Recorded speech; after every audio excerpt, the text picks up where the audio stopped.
अबे चिंटू, तुला लग्न करायची लय हवास सुटली ना. चाल आज तुले पोरगी पाहले नेतो. पिंटू भाऊ खरोखर मला पोरगी पाहिली नेत आहे का? अबे तुले मायावर भरोसा नाही का? अगर मैंने एक बार जो कमिटमेंट कर दी तो मैं अपनी इस मुट्ठी की भी नहीं सुनता. अरे भाऊ थांब, मग थोडा मला पावडर वावडर लावू दे. अरे अरे तुम्ही अंदर कुठे येत आहे? तुम्ही भिकारी आहे ना? अरे शांता, अंदरून कालच्या राहिलेल्या 2 पोळ्या आण बर. अरे सासरे बुवा, आम्ही तुमची पोरगी पाहायला आलतो. रस्त्यात 2 कुत्र्यांनी आमचे पूर्ण कपडे फाडून टाकले. तुम्ही खरोखर बोलून राहिले की तुम्ही फकीरचंद आहात? अगं पिंटू भाऊ, तू मला पोरगी पाहिले अंदर का माया मजाक उडवाले? मी चालो घरी. अरे अरे तुम्ही तर नाराज झाले. या या अंदर या. तर मग तुमच्या दोघांमधून पोरगा कोणता होय?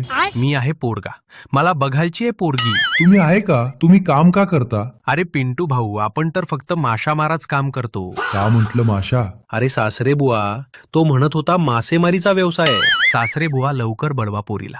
जवाई तुम्हाला खूप घाई आहे वाटते लग्न करायची. थांबा बोलवतो. अरे बेटा शर्मिला, इकडे ये. अरे भाऊ किती सुंदर मुलगी आहे. हो, आवडली का तुले सांग? हो आवडली मला. पिंटू भाऊ, सासरे बुवाले म्हणा की मुलीसोबत एकट्यात बोलाच आहे. अरे सासरे बुवा, चिंटूला तुमच्या पोरीसोबत एकट्यात बोलाच आहे म्हणते. ठीक आहे बोला. पण जवाई बापू, माई पोरगी फक्त कोडवर मध्येच बोलते. ठीक आहे सासरे बुवा, आम्ही येतो 2 मिनिटात. शर्मिलाजी, मी तुम्हाला आवडलो का? अब्बा डब्बा जबा. सासरे बुवा शर्मिलाने फक्त अबा डबा जबा म्हणून उठून पराले. अरे जवाई, अभिनंदन. माझ्या पोरीला तुम्ही आवडले. ही तिची कोडवर भाषा आहे. आपण उद्याच लग्न करून टाकू. A few moments later.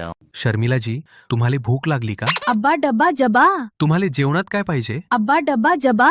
अबे चिंटू, हिची कॅसेट नुसती आबा डबा जबा वर काऊन अटकली? थांबिले विचारतो. शर्मिलाजी, तुम्ही नुसते अबा डबा जबा काऊन म्हणत राहता? अब्बा डब्बा जबा. अबे काहीतरी गडबड आहे का? थांब, मी तुझ्या सासऱ्याकडे जाऊन पता काढतो. बरं झालं माया, गुंग्या मुलीच लग्न झालं. माई टेन्शन दूर झाली. अबे चिंटू, तुझी बायको गुंगी आहे आणि तुझ्या सासरे बुवानी तुले उल्लू बनवून लग्न लावून दिले. मंगल भावान